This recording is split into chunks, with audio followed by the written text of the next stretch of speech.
لوگ ایسے ہوتے ہیں کہ شاعت و توحید و سنت کے حوالے سے ان کے ذہنوں میں کچھ شکوک و شبہات ہوتے ہیں۔ مثال کے طور پر یہ بہت زیادہ تشدد کا شکار ہوتے ہیں، دعوت میں بہت زیادہ تشدد کا رویہ اختیار کرتے ہیں۔ بعض مبلغین کے بارے میں لوگ ایسا سمجھتے ہیں، تو اس کے اخلاق، اخلاص اور ہمدردی، یہ ساری چیزیں ایک داعی اور مبلغ میں ہونی چاہیے۔ ملک میں مختلف افراتفری ہے انتخابات کے حوالے سے، تو اس حوالے سے قرآن و حدیث ہمیں کیا کہہ رہے ہیں؟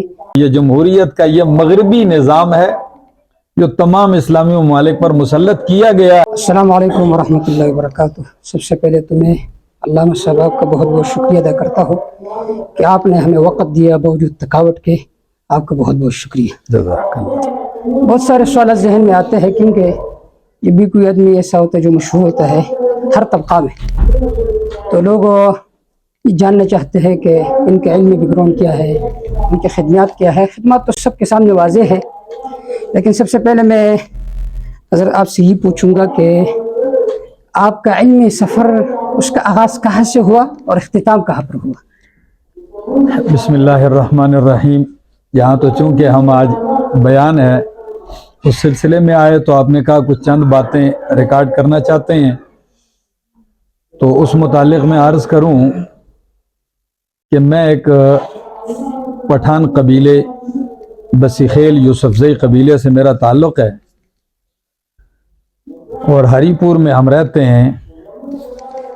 میرے والد صاحب، دادا وغیرہ علماء تو نہیں تھے، لیکن ان کا ذوق تھا، یہ چاہت تھی کہ میرا بیٹا پڑھ جائے، تو انہوں نے مجھے دینی مدرسے میں داخل کیا، اور الحمدللہ ابتدائی کتابیں موقوف تک میں نے اپنے شہر ہری پور میں پڑھی، اور دورہ حدیث میں نے لالہ رخ وا کینٹ میں کیا ہے۔ شیخ الحدیث حضرت مولانا امتیاز خان صاحب حفظہ اللہ میرے استاد ہیں، جو مولانا رسول خان صاحب رحمہ اللہ اور مولانا ادریس کاندیلوی رحمہ اللہ کے شاگرد تھے۔ تو بہت سارے لوگ ایسے ہوتے ہیں کہ شاعت و توحید و سنت کے حوالے سے ان کے ذہنوں میں کچھ شکوک و شبہات ہوتے ہیں۔ مثال کے طور پر یہ بہت زیادہ تشدد کا شکار ہوتے ہیں، دعوت میں بہت زیادہ تشدد کا رویہ اختیار کرتے ہیں۔ بعض مبلغین کے بارے میں لوگ ایسا سمجھتے ہیں، تو اس کے بارے میں آپ کو کیا رائے ہے؟ میں تو پہلے یہ کہتا ہوں کہ دعوت میں، چونکہ دعوت پیغمبر کا کام ہے، تو اس میں داعیانہ اوصاف بندے کے اندر ہونے چاہیے۔ حوصلہ، ہمت، اخلاق، اخلاص اور ہمدردی، یہ ساری چیزیں ایک داعی اور مبلغ میں ہونی چاہیے۔ اور تشدد میں نہیں سمجھتا ہوں کہ ایک حق پرست عالم متشدد ہوتا ہے، ٹھیک ہے نا، یہ نہیں ہے۔ ہاں، اگر توحید کے بیان کا نام تشدد رکھا جائے، شرک کی تردید کا نام اور اس کی حقیقت بتلانے کا نام تشدد رکھا جائے، تو پھر یہ وہ سامعین پر اس کا دار و مدار ہے کہ وہ اس کو کس نظر سے دیکھتے ہیں، ٹھیک ہے نا۔ جو مسئلہ اللہ کی کتاب نے جس طرز میں بیان کیا ہے، اگر اس میں زور دیا ہے تو ہمیں اسی انداز میں اس کو پیش کرنا چاہیے، اور اگر کسی جگہ نرمی سے کام لیا ہے تو ہمیں بھی اسی انداز سے بیان کرنا چاہیے۔ بالکل، یہ اصل میں بنیادی بات ہے جو آپ نے ارشاد فرمائی۔ اس کے ساتھ ساتھ جیسا کہ آج کل آپ دیکھ رہے ہیں کہ ملک میں مختلف افراتفری ہے انتخابات کے حوالے سے، تو اس حوالے سے قرآن و حدیث ہمیں کیا کہہ رہے ہیں کہ اس طرح ووٹنگ میں حصہ لینا یا اسی طرح جمہوری نظام کا حصہ بننا، یہ شرعی نقطہ نظر سے ہمیں اسلام کیا رہنمائی دیتے ہیں؟ پہلے تو آپ نے ایک دکھتی رگ کے اوپر ہاتھ رکھا ہے، تو جو میں کوشش یہی ہوتی ہے کہ میں ان چیزوں سے اپنے آپ کو بہت دور رکھوں، ٹھیک ہے نا۔ میں کوشش یہ ہوتی ہے کہ میں اس کے اوپر تبصرہ نہ کروں، چونکہ آپ نے یہ پوچھ لیا کہ کتاب و سنت کی روشنی میں، تو کتاب و سنت کی روشنی میں تو یہ بالکل واضح ہے اور صاف ہے کہ یہ ایک نظام یہ جمہوریت کا یہ مغربی نظام ہے جو تمام اسلامی ممالک پر مسلط کیا گیا ہے۔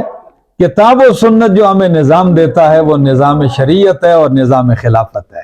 اگر اس کے ساتھ اسلام کا لفظ لگایا جائے پھر بھی کچھ مسلمان ہو سکتے جمہوریت؟ لگانے والے کچھ اور بھی لگا سکتے ہیں، لاحقے اور سابقے لگاتے رہیں تو وہ ایک الگ چیز ہے، لیکن جو میں نے صاف سی بات مختصر آپ کو کہہ دی ہے ایسے لوگ کہتے ہیں کہ ووٹ شہادت ہے، امانت ہے، اس کو صحیح استعمال کرنا چاہیے، جب ووٹنگ کے لیے جائے تو وضو بھی کرنا چاہیے، کیا اس بارے میں کیا ہے؟ نہ ہم اس کو شہادت کہہ سکتے ہیں، نہ ہی اس کو ہم امانت کہہ سکتے ہیں۔ شہادت کے لیے جو قرآن و سنت نے شرائط ذکر کیا نا، تو وہ یہاں بالکل اس پر صادق نہیں آتی ہے، ٹھیک ہے نا۔ جیسے مذہبی طبقات میں کس کو سپورٹ کرنا چاہیے اگر ووٹ کے لیے کوئی آئے کہ ہمیں ووٹ دے؟ میں تو یہی کہتا ہوں بھائی، ہم اس سے دور ہیں، جی، بالکل اس سے کوسوں دور ہیں، یہ ہمارا نظام نہیں ہے۔ بعض لوگ تو یہ بھی کہتے ہیں یہ ایک دنیاوی چیز ہے نا، جسے چاہے دے دے، چیزیں چاہے نہ دے دے۔ یہ ٹھیک ہے، اگر کوئی کرتا ہے تو ہم اس کو منع نہیں کر سکتے، ظاہر بات ہے ہماری کیا حیثیت ہے کہ ہم اس کو روکیں گے یا کسی کو منع ہم نہیں کر سکتے ہیں۔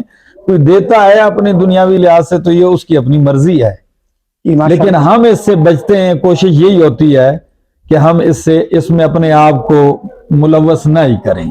اب میں اپنی طرف سے کہہ دیتا ہوں، چونکہ ہمارا اس ملک میں ہمارا تعلق ایک عظیم تحریک کے ساتھ ہے، جماعت اشاعت التوحید و سنہ کے ساتھ، اور جس قافلے کے قائد اور سالار ہیں شیخ القرآن قائد انقلاب قرآنی حضرت مولانا محمد طیب طاہری صاحب حفظہ اللہ تعالی ورعاہ وطال اللہ عمرہ، چونکہ میرا پس منظر حدیث کی سند تو میں نے آپ کو بتا دی، لیکن میں نے قرآن کریم کی تفسیر جو پڑھی ہے تو میں نے اپنے قائد ہی سے پڑھی ہے، تفسیر الحمدللہ کئی مرتبہ پڑھی ہے، اور پھر جو چھوٹا دور تفسیر ہوتا ہے اس میں تکرار ہوتا ہے، تو وہ تکرار کی ذمہ داری بھی سر انجام دیتا ہوں۔